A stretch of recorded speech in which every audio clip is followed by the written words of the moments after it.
Well, good evening, everyone. Welcome to our March Zoom presentation. We're going to give just a minute for people to log in, and we'll get this train out of the station momentarily. We've got a great program in store for you tonight.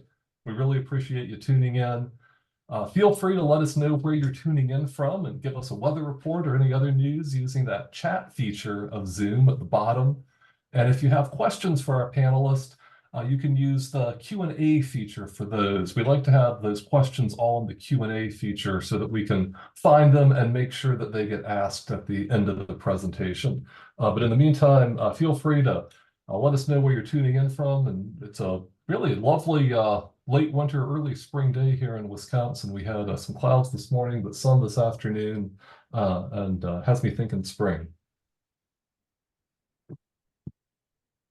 Now, it looks like numbers are ticking right up, so I'm going to go ahead and get started. I've got just a couple of brief opening remarks, and then I'll turn it over to our presenter, Andrea Capiola, who's joining us from the Pacific Northwest this evening, has some great photography to share with us. So for everyone tuning in, my name is Scott Lotus. I'm President and Executive Director of the Center for Railroad Photography and Art, and it is our great pleasure to bring you these monthly Zoom presentations about various topics in railroad art and photography.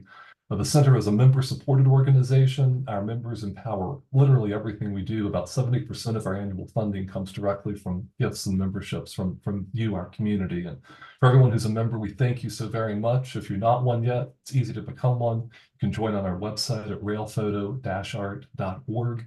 You get 4 issues of our quarterly journal, Railroad Heritage. Our spring issue should be in the mail this week and on its way out to our members. And there's some other benefits as well.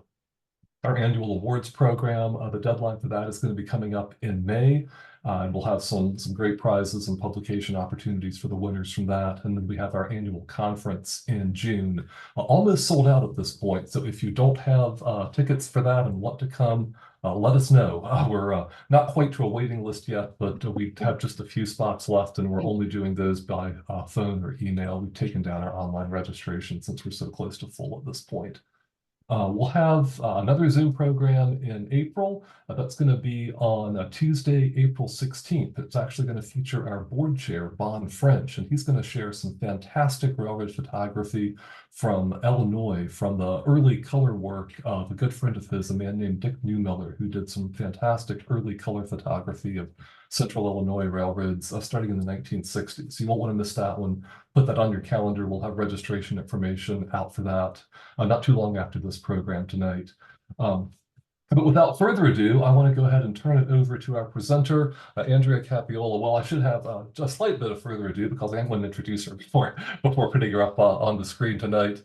So our presentation tonight is called A Spike in Time, and our presenter is Andrea Capiola. She attended our conference last year, and we've been really excited to get to know her and her photography. And let me say, you're definitely in for a treat tonight. Andrea started taking railroad photographs about 10 years ago, and it really ignited a passion and love for the railroad. Even though she lives on an island, she would drive an hour almost daily to take pictures of different trains, landscapes, structures, and workers in the Pacific Northwest. Shortly after she discovered this passion, though, she went through a trauma that left her physically and mentally injured. So after years of surgeries and treatments, she realized that railroad photography was the key to her healing. For her, photographing the railroad was therapy.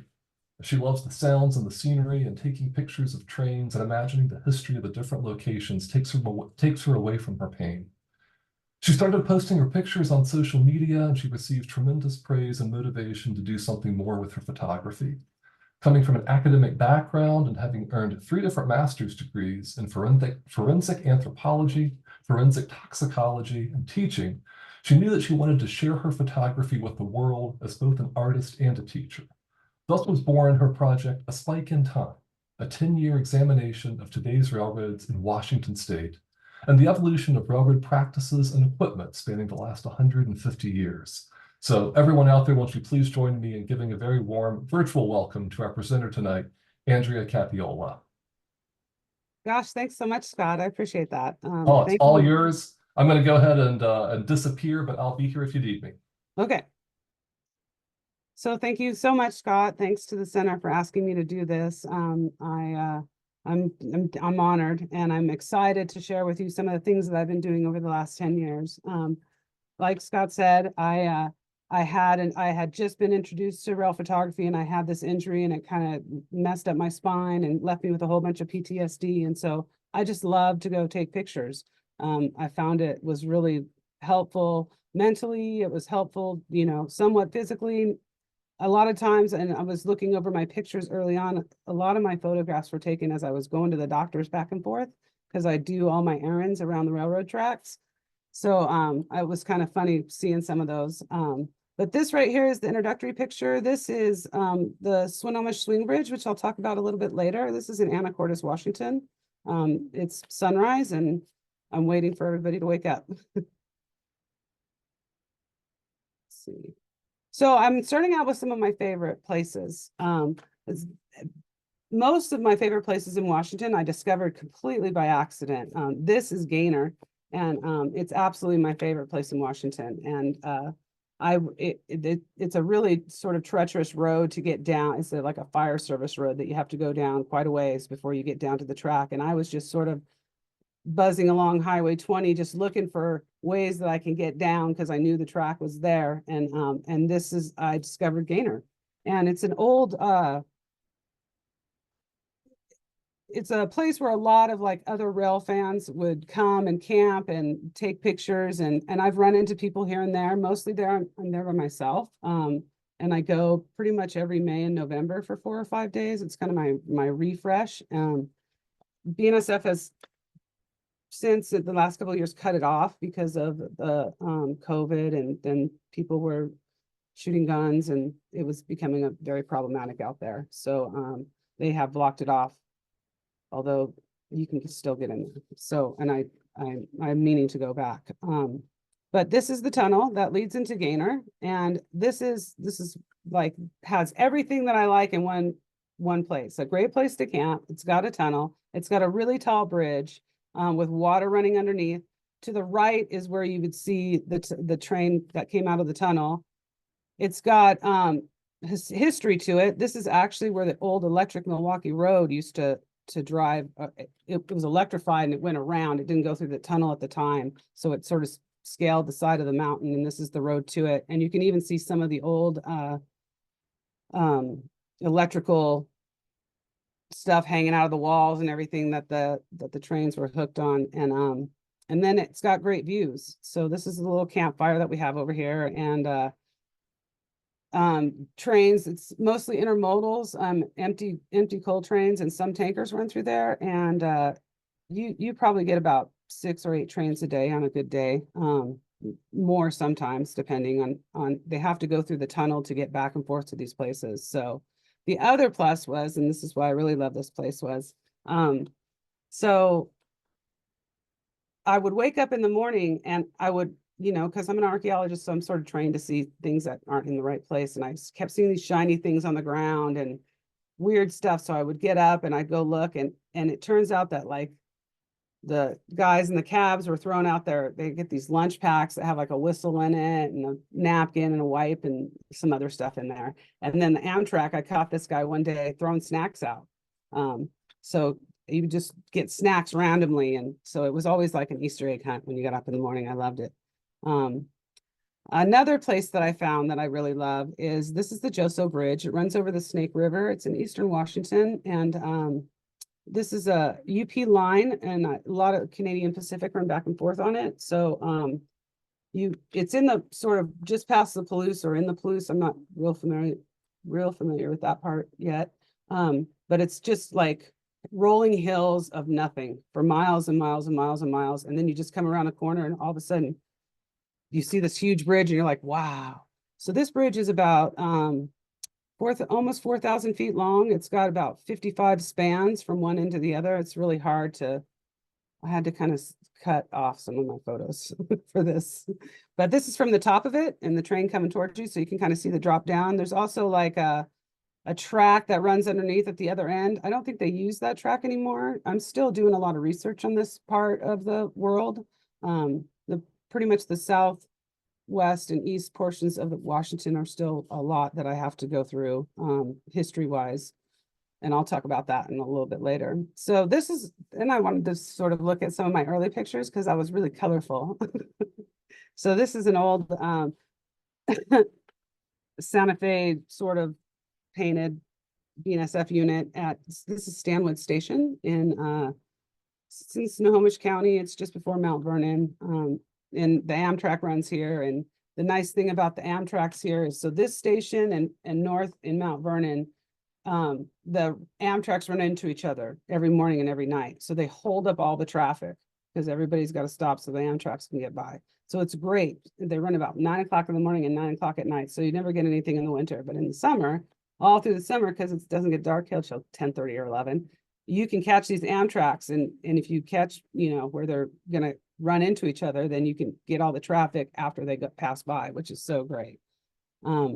This is Bomber Yard. This is in Seattle. It's also part of Interbay. This was a early on picture that I took. You hardly see these BN units anymore with the green and white. This is obviously fuselages that are on their way to Everett. And this is a hump yard. I didn't get a picture of I couldn't find a really good picture to show you of the hump yard, but this is also a hump yard. So this picture is just sort of west of the Swinomish swing bridge that you saw at the beginning of the presentation. This is the local Annie that goes on and off. And like, I'm going to get to that bridge in a bit because that's a project I've been working on for a long time. It's got a really deep and rich history. It's very interesting. I wanted to sort of show you the different types of trains that run through sort of the western portion of this is of Washington. This is the Amtrak Cascade. This is obviously an old engine. And this is running through what I call the Twin Tunnels, which is an area in Bellingham that these tunnels are they're basically twin tunnels. They like run through and there's maybe a quarter mile of nothing and then another tunnel. So we used to have the Rocky Mountaineer run through here, which was always fun to chase because it only came like every other Saturday or every Saturday, May through September or something like that. When they used to, before the pandemic, they used to run to Seattle on their like Western, they have all these different, I forget what they're called, but they have all these different train schedules and escapes that you can take. And one of them ran to Seattle and you'd stay overnight and then come back the next day. So you could catch that on Saturday and then we'd catch it again coming back on Sunday. So it was always great. It's actually running over the Skagit River Bridge. This is extreme low tide because you can almost never get center on this bridge. I'm way out there. And so this is a really low tide. And I'm going to show you high tide in a little bit. So I also look not only on class ones and passenger lines, but I look at short lines. This is the Cascade and Columbia River. This was in the banner that you saw when you at the top of the center's page. This is the banner that ran. This is actually the train, a close up after running around that.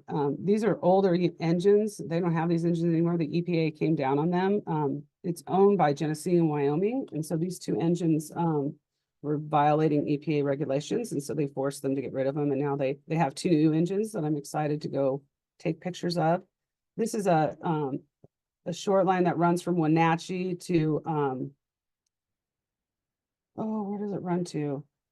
It runs to Oroville. It runs from Wenatchee to Oroville. It ends at Oroville, and then in Wenatchee, it exchanges with the BNSF. So, and it's mostly just timber that they run at this time. They run through all kinds of orchards, but for some reason, the orchards they use trucks or something and what they use, but then they don't use that. So yeah, I have a friend that lives in Okanagan, which is on the way of that transpan. So when I go to Wenatchee, I head up. I know what time it leaves and it runs once a day. So I either catch it going or coming from there. So that's always great. This is another short line. This is in Eastern Washington. This is the Washington Eastern Railroad. It's a short line that's located in Eastern Washington. It runs from Cheney to Coulee City, and it was previously the Eastern Washington Gateway Railroad until 2018, and then it got sold to the Western Group And then the Western Group in 2020 sold it to the Jaguar Transport Holdings, and that's who owns it now. And they do mostly grain, I believe, and they do other commodities, although I'm not quite sure what they are yet. They keep changing ownership, so that's another area that I'm eager to research about. This is them again coming into Almira, which is in eastern central Washington. It runs at night, so I had a friend that sent me a message saying, "Hey, the Washington Eastern Railroad's running. You better go catch it." So I did, and it was because it'll never run during the day. So this is another picture that I believe they posted in the advertising, and so this is the Tacoma Rail with Mount Rainier in the background. It's part of their yard. This is another Tacoma Rail. This used to be the Hill job, I believe, and I don't think they run that job anymore, but I caught it years ago. So I just love their color engines, and when it's fall, it just is, it's dynamic in a photograph. So this is obviously, well, not obviously to me, it's obvious. It's the Tacoma Narrows Bridge, and this is UP traveling south underneath it in an area called Hidden Beach, which is another location that I found by mistake. I was just walking down a trail and I was like, oh, it's like a really cool bridge you can stand on top of and take pictures and everything. It's nice. So I'm also looking at not just railroads, but also landscapes. So the different Washington is very dynamic. We have mountains, we have coastal, we have desert, we have grasslands, we have wheatlands, the Palouse, all that, high desert, low desert, highlands, all kinds of stuff. So we have so many dynamic landscapes, and we have 3 different railroads, running across the state. I think we have like, I can't remember, 4 or 6 transcontinentals that run through the state in one direction or the other. And this is on the BNSF main line to, I believe they're going to Pasco. This is another sort of the Columbia River is so, I love this area because the rocks and the landscape is just so incredibly magnificent, and it makes such a great background for photographs. And so this is near Trinidad along the Columbia River, which is to the right there. And then also looking at cities, cities are tough to take pictures in because you have all the gates and fences and everything like that. This is actually BNSF heading north, just past the signal back there. There's like another little bridge. This actually winds around the corner and goes down underneath the city. So there's a whole city underneath Seattle.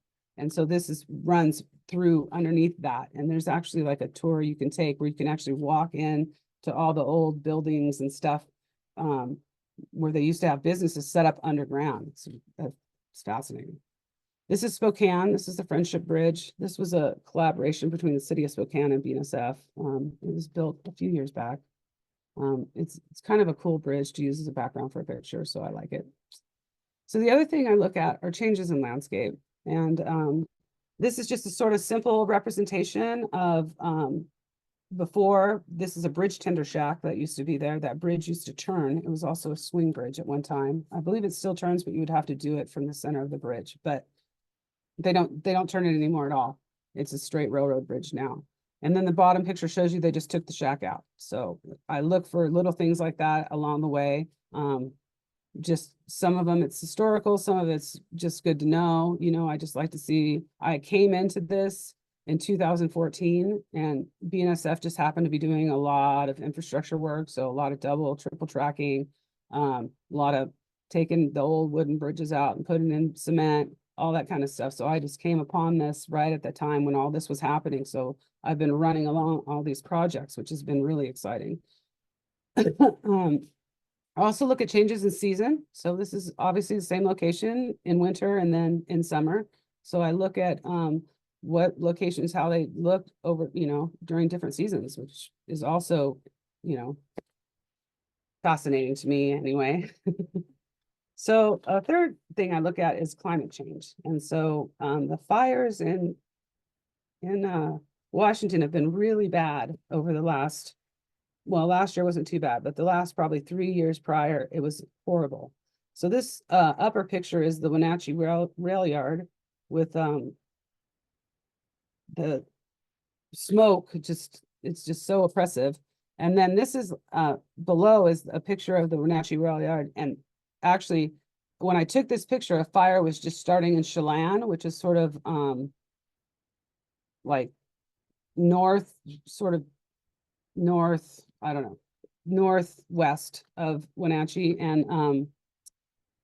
And this was the smoke coming in from the fire, and it created this really cool halo effect over the yard, which I liked. So yeah, the smoke's a big problem. Another huge problem is flooding. And the top picture on the left is the one I showed you before of the Rocky Mountaineer going over it at low tide. The picture next to it on the right is nearing, well, the river has crested, and it's nearing the top of the bridge. And if you look at the bottom picture, so the top picture with the two locomotives, that's the front of the train. The bottom picture is the back of the train. And I believe the water level is almost going down. But if you look really close, which is kind of hard because it's such a small picture, right below that second locomotive is a sign that says 14 feet. So that kind of gives you the depth of the water. And then the last picture is what it looks like when all the water's gone. So there's a whole road that goes in there that they always have to shut off. And so, yeah, the floods have been bad the last couple of years. And if there's like one of those, what do they call them now? Atmospheric rivers. I call them tropical depressions. I don't know. But yeah, this is what happens to us here. So it's a big problem in Washington. This is another resulted from another, I think almost the same flood or the one the year before. This is up in Sumas. It flooded so bad that it derailed, the water took out the ballast underneath the track. So you just have all this track, and then you have these huge like holes underneath the track of just where the water just swept it all away. But you would still have the steel on top. So this is the bottom, the top right picture is the kind of the equipment they use when trains derail. I call them sidewinders, but the two bright yellow machines will run along each side of the train, hooked up to the train, and sort of try and pull it up on the rail. And then they have a backhoe that kind of like pushes it from the side up, so it's standing up. So at the same time, while they're standing it up, they're also moving it forward, so it sets back up on the track. So that's the machinery that's used there. And then the bottom picture shows you the it was a wood trestle bridge, and then like a month later, they actually had a huge snow problem. Everybody got really snowed in there, and it was horrible. But they ended up putting up cement when they redid that bridge. So that's what that's looking at. So now I'm going to talk about maintenance away, or maintenance in the way, as it's commonly known. This is just a track gang that I ran into a couple of years back. It's probably the one that I've spent the most time with. I've been with a couple different track gangs, but this is the one that I spent 2 weeks walking from, let's see, Bow almost up to the border. So I just took pictures of them. I was out there every morning for a safety meeting. I mean, I didn't go to it, but I watched, wait for the meeting to break up, and then I just start following these guys all around. And so what I'm doing, I'm probably going to separate this part from the book because the maintenance of way stuff has gotten so huge. But what I look at is the machines, and then the evolution of sort of that task over time. So right now I'm just showing you present time. I'm taking like a 10-year snapshot, and then I will compare that to, the evolution of different areas of the railroad. And so this is obviously a spike puller. It's got a head that comes down onto the spike. We'll hook it, put its tongue around the spike, and then pull it out. And these are just a couple of the machines. After the spike puller comes another machine that actually, it's called a plate spreader, and it sort of slides this plate back and forth and loosens the plate on it. And then afterwards will become, this is called a TKO. It's a tie knockout. So it takes the tie. There's actually two machines in this particular tie gang. They don't really use the TKO anymore. They use a machine called a trip. But what used to happen, at least at this time, is that this machine pulls the tie part way out, and then the machine that comes up behind it, the trip, will pull it completely out. And so that's what this guy's doing now. He's just taking the tie and pulling it out just part way, and then another machine will come behind it. Now the trip does everything, I guess. And then after these machines come these cranes that sort of, once the ties get out, these cranes will come by and sort of clean up, and then they'll set up the new ties that are going to go underneath along the way. So they do this whole setup all along the way, and there's usually 3 or 4 of them in a couple different locations, I think, at this location. This is also kind of cool. I like this one. I didn't know these machines could do this when I saw this, so I had to take pictures of it. This is like a hovering craft if you don't see the pole in the middle, but this is a tie kicker. This is a TKO as well. And so what they've done is unhook that back portion, and it kicks to one side. So they want to kick the tie to the high side. So usually when they're coming up on a curve or something, they'll kick that. They'll change it if they have to, so that the tie is kicked the right way, but there's always a direction the tie needs to be kicked. So this machine just spins around, so you don't got to back up. And so so it was interesting. It was like, oh, it's hovering. This is a spiker. So there's a couple other things that happen along the way. There's a tamper that comes through that I didn't put in this presentation because a lot of people have seen tampers. But there's other machines. There's like 20 machines, and I didn't want to bore everybody tonight. So this is a spiker, and below it shows the action that the spiker is taking. So it's pushing the spike in and then coming up, and then the guy, there's like these spikes that are loaded along the side of as you can see, they're coming down. So there's this, a spike loader going down. So this is like almost all the machines. There's also a surface crew that I didn't put in this presentation either, but this is like a typical tie gang machine setup. And there's probably close to 20 machines in there. A lot of them do, the tie pullers can also stuff the ties. So a lot of them are the same machine, but just with different heads that do different actions. So they can set those machines up. It also helps when they need to take a machine breaks down, they can take a machine off the line and bring it up. So it's really fascinating to me. So another thing that I was also a part of was this tunnel project. All along the Bellingham sub, they did a tunnel, they raised the track in the tunnels. So they brought in these crews.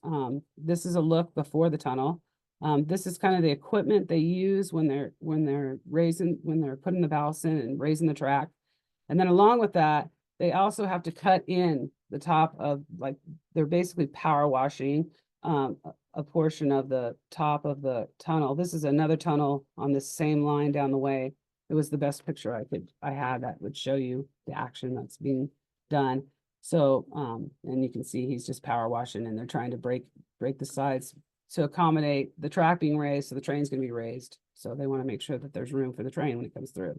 This is kind of what it looks like after they raise the track. And then I still have to talk to the engineer on this project, but I don't know why those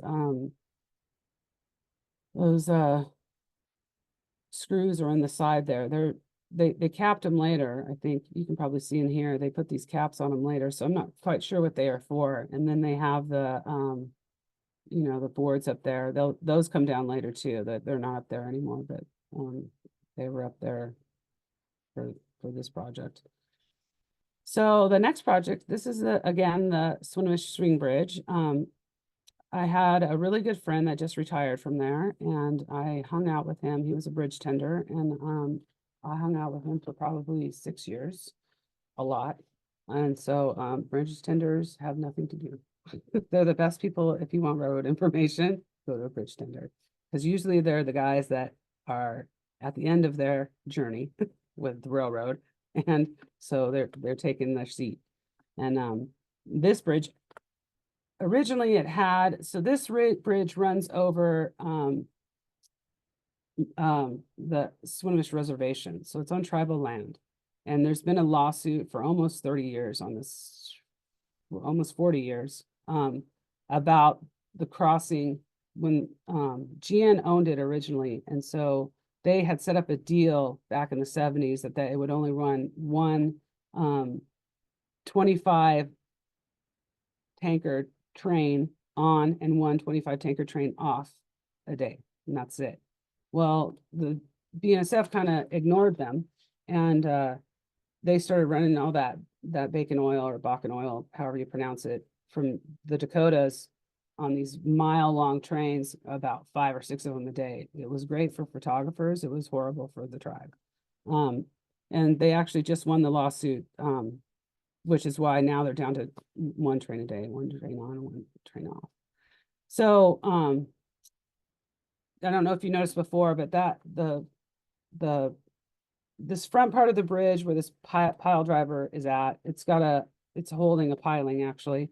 And then if you can see to the right, there are 2 pilings already in the ground. They are going to take out this wooden trestle and put in cement. So this took over almost a year, because they actually do it in stages. So this is the pile driver coming over to drive more pilings. Then after they drive the pilings, they fill them with cement and they put these blocks on top of them. And then that's kind of a crib that they're sitting in. And then they put what they call boats. These are cement boats that will hold the track that will go down. I didn't want to show you 10 million pictures on it, which I do have. But this is sort of a good picture because you can kind of see the edge of the bridge where the last little boat has to go in. And I got some good pictures off this one. This was a good job to watch. This is an aerial view. It's a drone shot, obviously, of what it looked like when it was completed.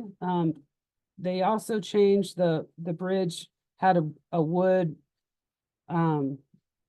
where it locks into place when it's open it used to be wood. It's now all metal. You can see it's all metal around there. And then both ends are cement. The cement on the other end was done years ago.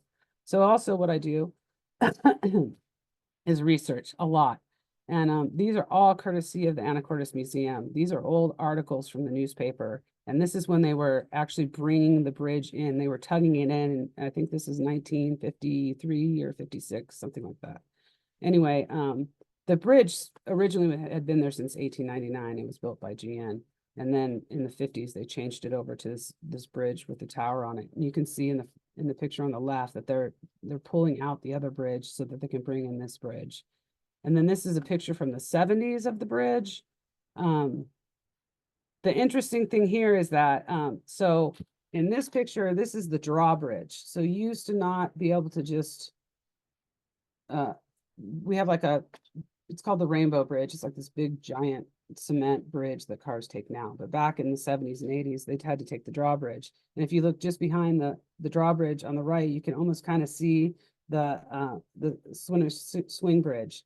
So kind of an interesting story for this drawbridge is that one family ran this drawbridge for years and years and years. And that was very common for bridge tenders to run in the family. And so they had the bridge tender at the swing bridge for the railroad had gone out on a boat and he'd had a heart attack. And when he had a heart attack, went into the water and died. And so the bridge tender from the drawbridge was trying to get to him in time and didn't make it. So that was another article I found that's really kind of interesting. There's also supposed to be a one-armed bridge tender, but I'm still looking for that article. And this is kind of the view of that cement bridge there in the background is where you drive over now. And just before it was the drawbridge. And then there's the Swinomish Bridge. This bridge shack was actually built by the bridge tender that just retired in early 2000s. And if you can ever get up close to it, it's very funny. So they had all this huge potato bug infestation. So they filled it with all this weird caulking, and it's an interesting story. It's an interesting structure. This is actually so on the bridge, one side you can still see a shack. That's the shack to the drives down below. This is actually the shack that goes on the other side that actually the bridge tender operated the bridge on. It used to be on the bridge. Then they had a cart in the 70s, 80s, 90s. They had a cart, like a little hand car that they would take across and have a little motor on it or something.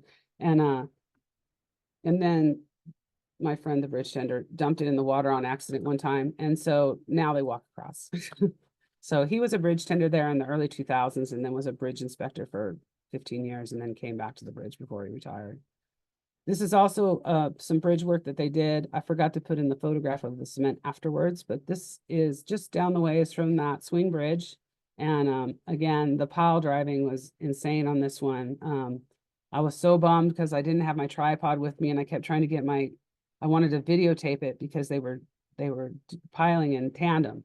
And so it was just kind of cool, like to see them back and forth, back and forth. And then here it's very loud. So it's a sound you can't miss.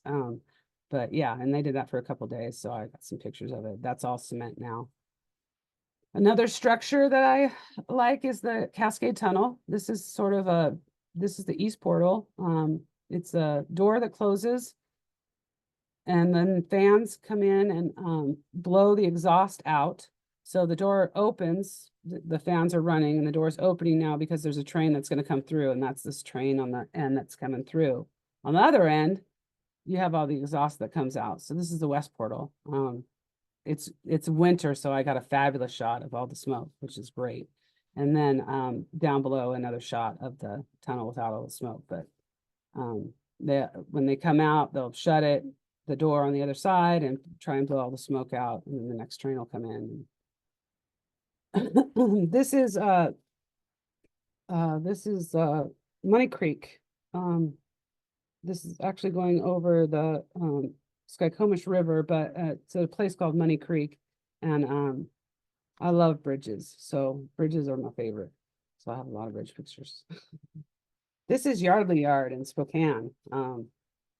This was a fun little trip. I actually took a trip from Seattle. A rail fan had come into town, and I sort of rail fanned with them all the way to Whitefish. So we kind of went to Wenatchee, went to Spokane, then went up to Whitefish, and it was a cool trip.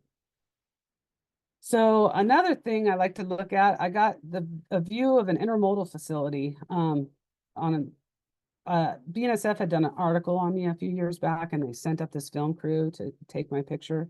And so they were also up to do a safety video for a guy that was winning a safety award. So that's what they were there for. So I got to see the inner workings of the intermodal facility, and these are called like yard hostlers. They actually have many different names, but this is a yard hostler. It's the one that below you can see drives up. It's a very synchronous thing that goes on. You'll have these little trucks that you can see on the right at the bottom. These little trucks will back into place in front of they're unloading off the flatbeds. So the hostler comes in, takes the container, sets it on top of the little truck that pulls it out, and then we'll take it to another location. And then the next one comes in. It's a very rhythmic timing. It goes fast. It's amazing what these people do. So the next and last final part of my program, oh good, is preservation. And that's where my heart truly lies, is in preservation railroads. This is the Northwest Rail Museum. And this is their 924 that they just got up a couple of years ago in 2020, I believe. I have notes on it somewhere. I have to get some notes. This has been a while. So this is a class L5060 steam locomotive that was built in 1899 by Rogers Locomotive Works. It originally was built for the St. Paul and Duluth, and it was a number 74 at that time. And then the engine went to it was surplus, and it went somewhere to the inland. Oh, it went to the Inland Empire Paper Company of Spokane, and then now it's at the Northwest Railway Museum, and it's the last of its class, that being the L5. So there's another one, a 927, and it's a L4 class, I guess. So yeah, this was a Mother's Day thing they had going on where I didn't get on the train, but I just followed it everywhere it went, and got some pictures, some really cool pictures on the bridge that it crosses over. It goes from well, I think it's like near North Bend, and goes over to a museum that they have. They have a lot of great stuff in that museum. It's and they have a lot of research stuff, which is always nice. This is the Inland Washington, I always miss this one up. The Inland Northwest Rail Museum. Thank you. And this is a Union Pacific 3206. I don't think it's restorable anymore. It certainly doesn't look like it. And it's sort of on permanent display there. They also had a really cool, this was on my trip to Montana, and they were actually closed, but someone was driving up at the time and we're like, hey, can we go in? And so we gave a donation and went in and checked out all the equipment. And this was a caboose. It's Western Pacific caboose. And then we get to my favorite railroad. This is the first picture I ever took. This is the Mount Rainier Scenic Railroad. And I stumbled upon this railroad in 2015 by accident. I was actually trespassing. I was staying over in Morton, which is where the railroad used to end. It used to go from Morton to Eatonville. And I was out for a cup of coffee and I saw railroad tracks and I was like, hey, those are railroad tracks. So I followed those railroad tracks and I came into the back part of this museum. And you can't, when you pull up on the road, you can't really see that there's a museum there. And so I just saw a bunch of dead cars sitting there and I was like, went and told my friend about it. We came back and started exploring all these cars that we probably shouldn't have been exploring. And then we came out the end and I'm like, hey, it's a museum. And so we went in. This train had just pulled up probably about 30 minutes after we had gotten there. So we got to explore this whole museum at the time alone. There was no one there. And then the people came and we left. This is the Pulson 70. I have my notes. And this machine, I should know this by heart, but I don't, is built by the Baldwin Locomotive Company in 1922. It worked for the Polson Brothers Logging Company from 1922 until 1948. And then went through various ownership, and then it came back in 2001 to be restored. And it has been restored, and it uses recycled engine oil. So it's by far the cheapest running train that we have, and probably one of only a couple that we have running at the time. This is a whiskey train we had last season. They've been closed from about 2019, 2020, and just reopened last year. Initially, we weren't supposed to start running until the 25th or 2025. And then all of a sudden it was Labor Day 2023. And we ran our first train and it was packed. It's packed from every train, sold out. And so this is the whiskey train. We have these specialty trains. You come at night and get off the train and listen to a band and sample some local whiskey. It's a lot of fun. Everybody that goes to those has a lot of fun. This is an aerial view of, this is the museum and shop for Mount Rainier. And actually the Polson's not out there right there. And a couple of these I think have been scrapped. I'm not sure. It's hard to tell, but the 5 is out there, and that is our next project, which I don't have a picture of. I don't know why I didn't put that in, but we are starting to look at possibly restoring the 5. And so donate, go to mountrainierrailroad.com. And this is an early cold morning, and the train's pulling up to pull the rest of the cars back down to Elby, where the train departs every weekend. And then finally, and lastly, this is a night picture that I took of the train, the Polson 70 coming back. This is probably, I believe, the last fall train that we ran. And I like the little bubble, and the trees look fake, but the rest of it looks really cool. It was like my attempt at trying to do black and white. So yeah, if you're ever in the neighborhood, come down and visit the Mount Rainier Scenic Railroad, and we'd love to have you. And we have a lot of fun there, and it's a great group of people. We have lots of young people, which is super exciting to see. And yeah, we're just a little family just getting this railroad going.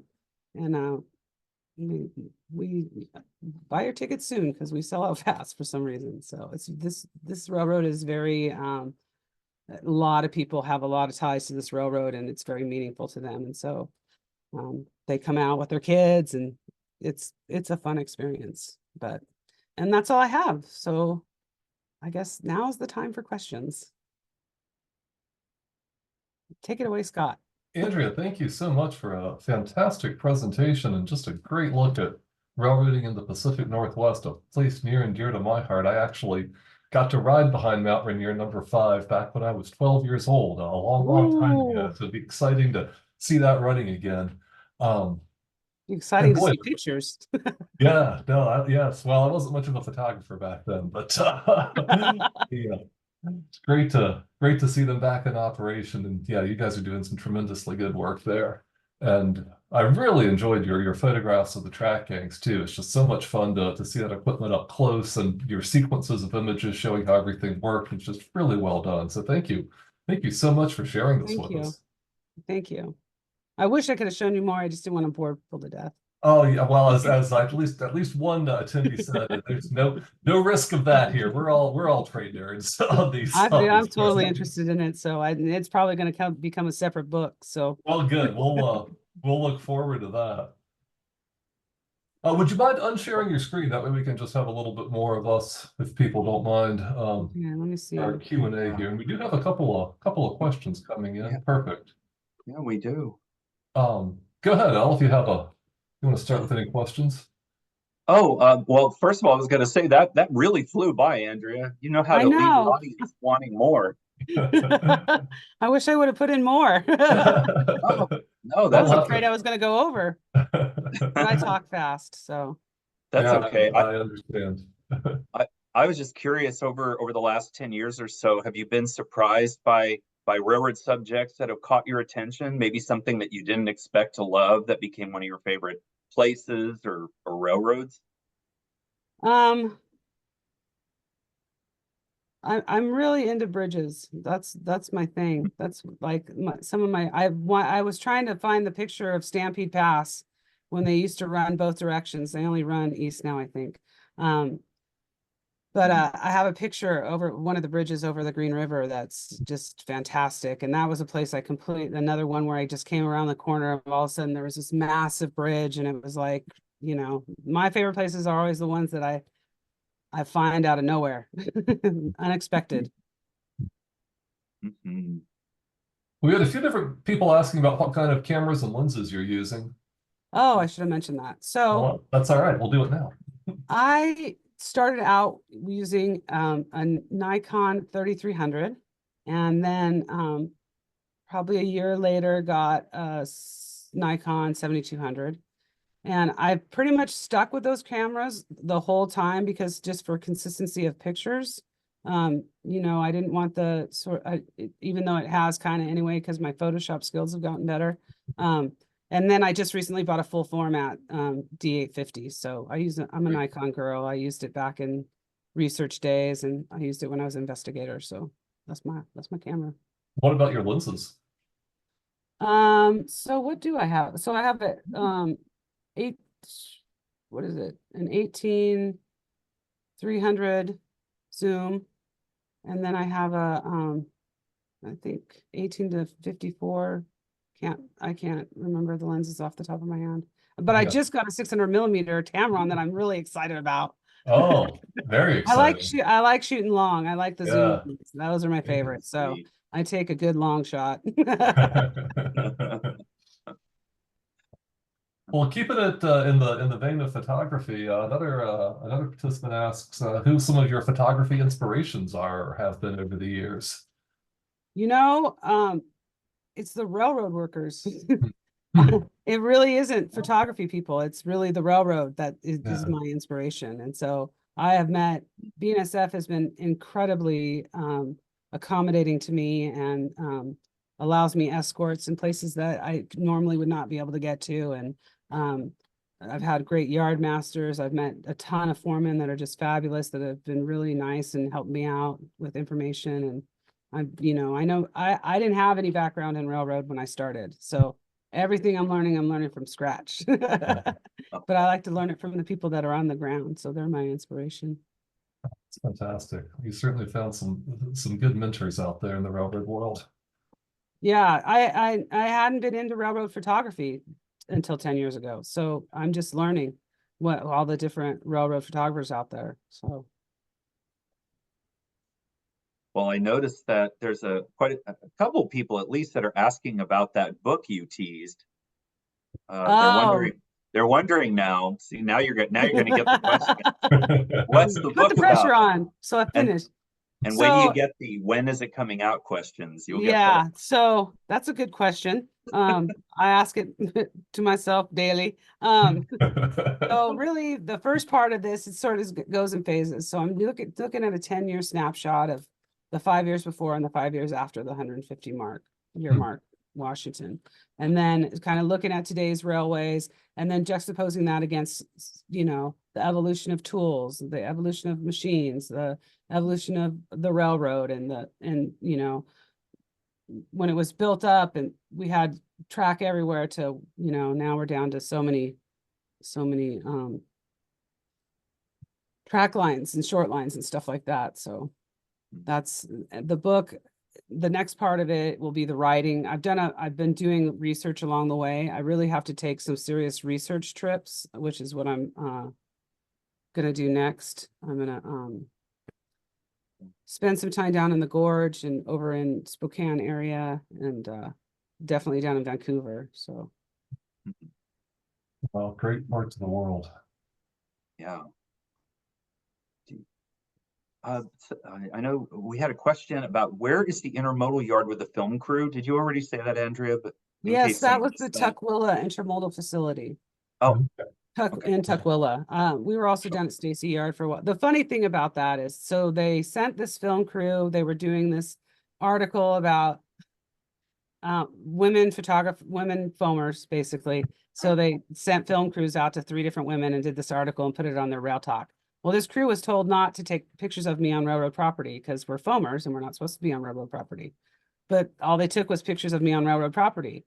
So in the end, I had to go out and take my own picture, which is the one they used. So they sent this film crew. I mean, luckily they were here for another job, but yeah, I took a picture of a train coming in behind me on a timer in 40-mile-an-hour wind gusts on this little teeny tiny sidewalk by a bridge. So it's pretty funny. I had to laugh. It's like, they didn't listen to me. They actually did use the most ridiculous picture of me in that article on the yard because I was in full safety gear. So I should probably say that I always wear safety gear when I go out and photograph. And I've actually broken my ankle being stupid. And so I always, you know, so they find me faster the next time. I always have a vest on, and anytime I'm working around crews when I'm close to the track, I have a hard hat on and earplugs and safety glasses and all that kind of stuff. So important. Be safe. Stay off railroad property.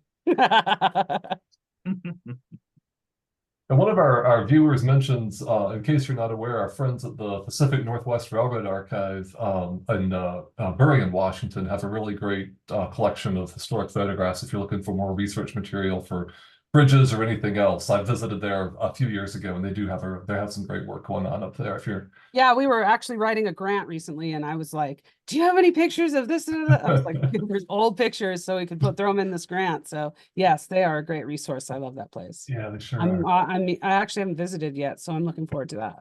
Oh yeah, no, it's well worth a trip sometime.